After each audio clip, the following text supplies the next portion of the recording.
Assalamualaikum warahmatullahi wabarakatuh. Hari ini saya akan menyampaikan pembahasan tugas harian untuk hari Selasa 12 Januari 2021.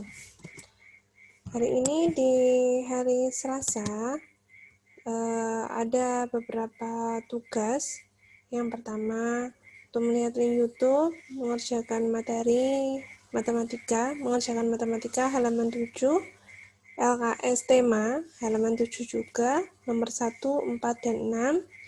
Terus ada membaca perpindahan kalor, melakukan praktikum perpindahan kalor. Untuk link YouTube, setelah saya cek, ternyata baru 16 view. Ada mungkin beberapa yang sudah melihat lebih dari 1 kali, dan ada yang belum melihat. Jadi, diusahakan bagi yang sudah melihat link YouTube, silahkan melaporkan, baik itu kalau tidak bisa komentar, meninggalkan komentar, silahkan chat via WA, atau di screenshot jika bisa screenshot, atau yang paling bagus silahkan meninggalkan di kolom komentar, agar tahu siapa yang sudah bisa melihat YouTube. Itu. Kenapa sih harus melihat YouTube? Karena ada pembahasan dari tugas kalian yang sudah dikerjakan. Jadi harapannya kalian bisa membetulkan dan menyesuaikan dengan yang ada di link YouTube itu. Untuk tugas selanjutnya, matematika halaman 7, itu tadi kita mengerjakan nomor 6 sampai nomor 10. Hampir semuanya sudah mengerjakan dengan baik. Jadi saya akan membahas sekilas saja untuk matematikanya, sudah bagus semuanya. Perkalian 22 kali 22 kali 22 itu artinya 22 pangkat 3. 22-nya ada 3. Lalu kita kalikan 22 kali 22 dulu, hasilnya 484. Baru dikalikan lagi ke 22, hasilnya 10.648. Nomor 7, 39 pangkat 3, atau 39 kali 39 kali 39, kita kalikan dulu 39 kali 39, hasilnya 1.521, dan kita kalikan lagi ke 39, jadinya 59.319. Selanjutnya, untuk nomor 8, 15 pangkat 3, kita kalikan dulu 15 kali 15, hasilnya 125, lalu kita kalikan lagi dengan 15 yang ketiga, hasilnya 1875. Nomor 9, 26 pangkat 3, 26 kali 26 dulu, hasilnya 676, baru setelah itu kita kalikan lagi dengan 26, hasilnya 17.576. Selanjutnya, nomor 10, 17 pangkat 3. 17 pangkat 3, kita kalikan dulu 17 kali 17, hasilnya 289, baru setelah itu kita kalikan lagi dengan 17, hasilnya 4.913. Selanjutnya untuk bahasa Indonesia, halaman 7, ayo berlatih 1.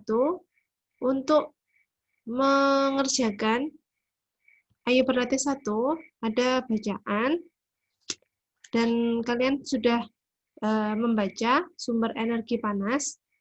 Yang dikerjakan, saya pilih hanya 3 soal saja. Nomor 1, apa yang dimaksud dengan sumber energi panas? Di situ sudah dijelaskan apa itu sumber energi panas, yaitu sumber energi panas adalah segala sesuatu yang dapat menghasilkan panas di bumi. Nah, untuk bahasa Indonesia halaman 7 ini, coba diperhatikan cara menjawabnya. Untuk cara menjawabnya, usahakan dengan cara menjawab lengkap. Jadi, mengambil bagian dari pertanyaan. Itu kan kalimat tanyanya, apa yang dimaksud dengan sumber energi panas? Nah, kita menjawabnya, kita ulang pertanyaannya. Sebagian pertanyaan kita masukkan di jawaban. Sumber energi panas adalah, baru kita jelaskan, segala sesuatu yang dapat menghasilkan panas di bumi. Itu. Seperti contoh yang lain nomor 2. Bagaimana cara sederhana untuk membuktikan adanya energi panas di sekitar kita? Bisa dijawab dengan cara sederhana untuk membuktikan adanya energi panas di sekitar kita adalah dengan cara seperti itu boleh. Atau dengan cara seperti ini. Banyak cara sederhana yang dapat kita lakukan untuk membuktikan energi panas di sekitar kita. Di antaranya, nah ini baru kita ambil dari teks, dari bacaan. Di antaranya adalah dengan kayu yang dibakar, kompor gas yang dinyalakan, atau gesekan antara dua buah benda. Itu semua merupakan salah satu bukti adanya sumber energi panas. Itu nomor 4. Selanjutnya, soal yang terakhir, mengapa api sangat penting dalam kehidupan manusia? Nah, kita ambil bagian dari pertanyaan tadi. Api sangat penting dalam kehidupan manusia karena api merupakan salah satu energi panas. Api sangat bermanfaat bagi kehidupan kita, misalnya untuk memasak, menghangatkan badan, membakar sampah, dan lain-lain.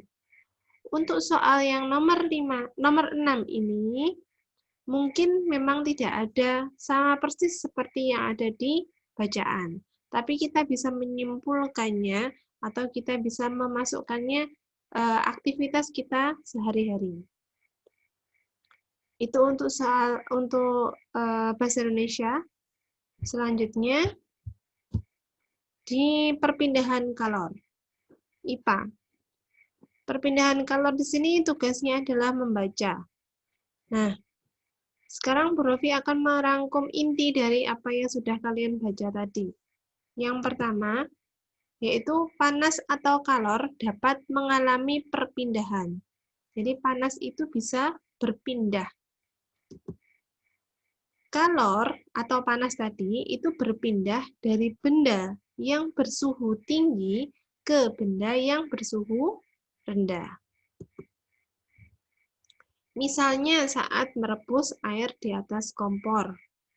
Ada air dan ada api di kompor itu. Nah, kita memerlukan perpindahan kalor dari api yang di kompor tadi ke air yang direbus. Api itu kan bersuhu tinggi, sedangkan air suhunya rendah. Dilihat lagi di catatan yang kedua bahwa kalor itu berpindah dari suhu yang tinggi ke suhu yang rendah. Nah, perpindahan kalor terjadi melalui panci sehingga air dalam panci dapat mendidih. Jadi, lewat rambatan panci tadi. Itu. Terus, perpindahan panas juga dapat dicegah. Misalnya, air panas di termos. Kenapa? Karena termos itu terdiri dari 2 lapisan untuk mempertahankan panas. Antar lapisan termos terdapat ruang hampa. Jadi antar 2 lapisan tadi ada ruang hampa yang menyebabkan udara tidak dapat masuk dan keluar. Selanjutnya, kalian melakukan percobaan dan mengerjakan pertanyaan yang ada di bawahnya, yang ada di buku paket itu. Ada 4 pertanyaan dari percobaan yang sudah kalian kerjakan. Yang pertama, itu bagaimana ukuran es batu pada ketiga wadah tersebut. Maksudnya, ukuran es batu yang disarankan di buku paket itu kan menggunakan ukuran es batu yang sama. Berarti kita menjawabnya adalah ukuran es batu pada ketiga wadah tersebut sama. Entah itu kotak semua atau mungkin bulat tapi ada perbedaan bentuk sedikit, enggak masalah. Yang penting ukuran esnya sama. Selanjutnya yang kedua, manakah es batu yang akan mencair terlebih dahulu? Kalian melakukan pengamatan di 3 tempat yang berbeda. Nah, dari 3 tempat yang berbeda itu, di manakah yang terlebih dahulu? Harusnya jawabannya adalah yang di bawah sinar matahari langsung. Itu es batu yang mencair terlebih dahulu. Mengapa? Mengapa es batu yang di bawah sinar matahari itu bisa segera mencair? Karena suhunya lebih tinggi daripada yang lain. Kan lebih panas, kan langsung kena sinar matahari langsung. Berbeda dengan es batu yang ada di dalam ruangan. Jadi kesimpulannya adalah, dari percobaan tersebut dapat disimpulkan bahwa semakin panas atau semakin suhu tingginya, semakin tinggi suhunya, maka terjadi perpindahan kalor yang semakin cepat. Itu kesimpulannya. Selanjutnya, kalian mengerjakan ayo renungkan. Untuk ayo renungkan ini, silahkan menjawab bebas, terserah. Yang penting, belajar untuk menjelaskan atau menceritakan dari aktivitas kegiatan pembelajaran kalian. Karena ini yang menjawab sendiri-sendiri. Setiap anak punya jawaban masing-masing. Itu untuk pembahasan tugas hari Selasa. Sekian, terima kasih. Wassalamualaikum warahmatullahi wabarakatuh.